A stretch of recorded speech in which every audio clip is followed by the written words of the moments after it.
Good morning. आज हम 6 membered heterocyclic compound में पिरिडीन स्टडी करेंगे। पिरिडीन जैसा कि स्ट्रक्चर से दिख रहा है कि एक 6 मेंबर्ड हेट्रोसाइक्लिक कंपाउंड है जिसमें 5 कार्बन और 1 नाइट्रोजन एटम है। इसमें हेट्रो एटम नाइट्रोजन है। सबसे पहले हम इसके मेथड ऑफ सिंथेसिस देखते हैं। मेथड ऑफ सिंथेसिस में सबसे पहला मेथड है एसिटिलीन से। एसिटिलीन और हाइड्रोजन साइनाइड की प्रेजेंस में अगर हम इन दोनों गैसेस को रेड हॉट ट्यूब से पास करते हैं तो हम पिरिडीन बना सकते हैं। नेक्स्ट मेथड है हमारा, इसमें हमने लिया है पेंटामिथाइल डाइअमीन हाइड्रोक्लोराइड।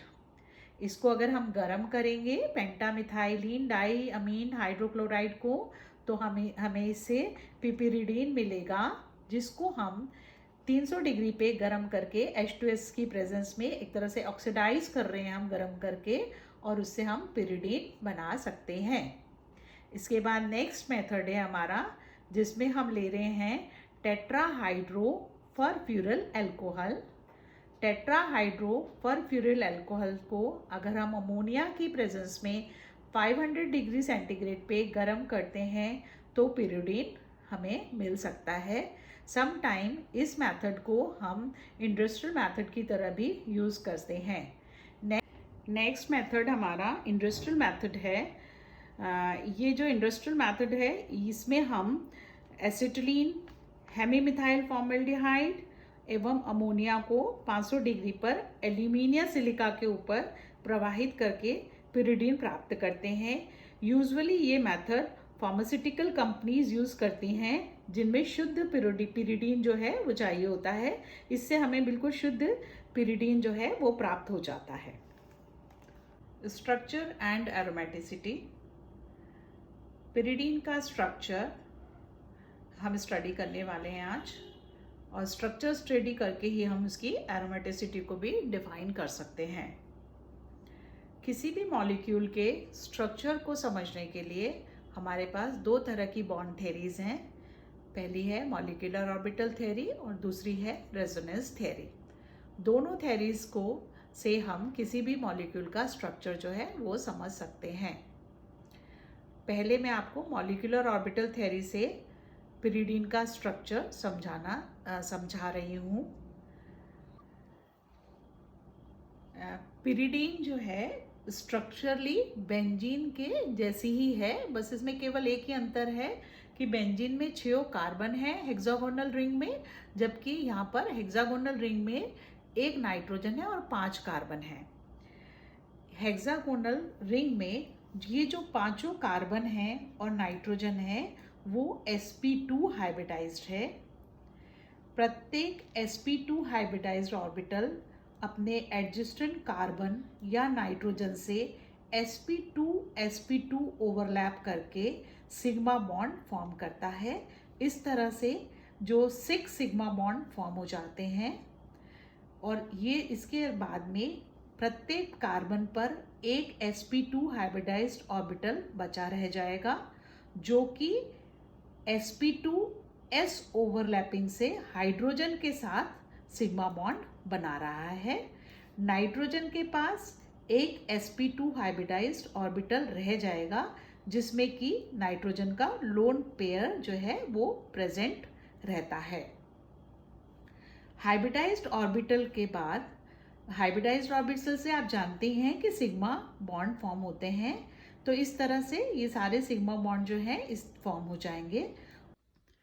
सिग्मा बॉन्ड बनने के बाद प्रत्येक कार्बन एवं नाइट्रोजन पर एक p ऑर्बिटल बचा रह जाता है, जो कि सिग्मा बॉन्ड के परपेंडिकुलर होता है। प्रत्येक p ऑर्बिटल में एक इलेक्ट्रॉन प्रेजेंट है।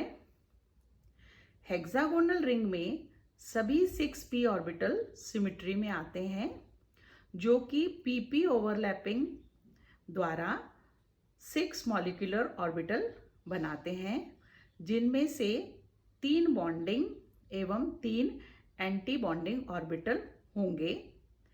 तीनों बॉन्डिंग में से एक ऑर्बिटल ऐसा होता है जो कार्बन, पांचों कार्बन एवं नाइट्रोजन तक डीलोकलाइज्ड होता है। इस तरह से पिरिडीन रिंग के अबव एवं below the plane pi electron cloud form हो जाता है।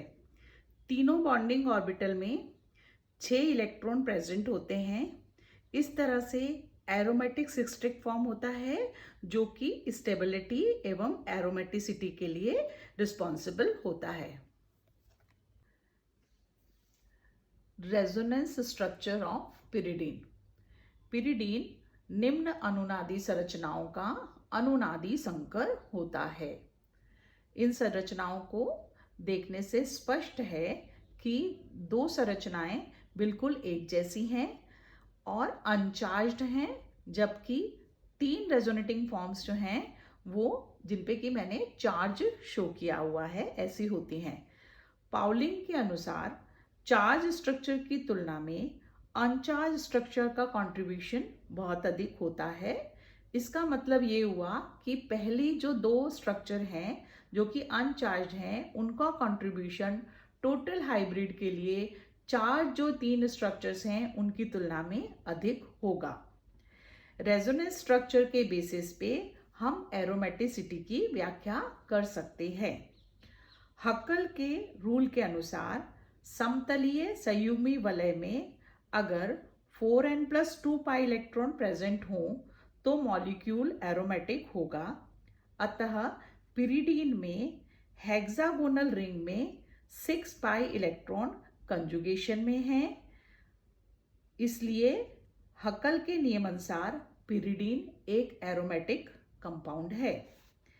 पिरिडीन में 27 किलो कैलोरी पर मोल रेजोनेंस एनर्जी पाई जाती है जो कि इसकी स्टेबिलिटी और एरोमेटिसिटी को इंडिकेट कर रही है।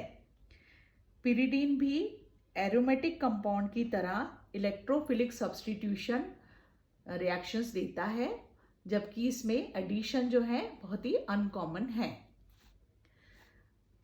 बॉन्ड लेंथ भी जो है वो साइक्लिक डीलोकलाइजेशन को इंडिकेट कर रही हैं। Carbon carbon bond length pyridine में होती है 1.59 एंगस्ट्रॉन, जबकि कार्बन नाइट्रोजन बॉन्ड लेंथ जो है वो 1.37 एंगस्ट्रॉन होती है। ये दोनों बॉन्ड लेंथ जो है ये सिंगल और डबल बॉन्ड के इन बिटवीन है। तो ये बॉन्ड लेंथ भी हमें इंडिकेट कर रही है कि पिरिडीन में साइक्लिक डीलोकलाइजेशन होता है।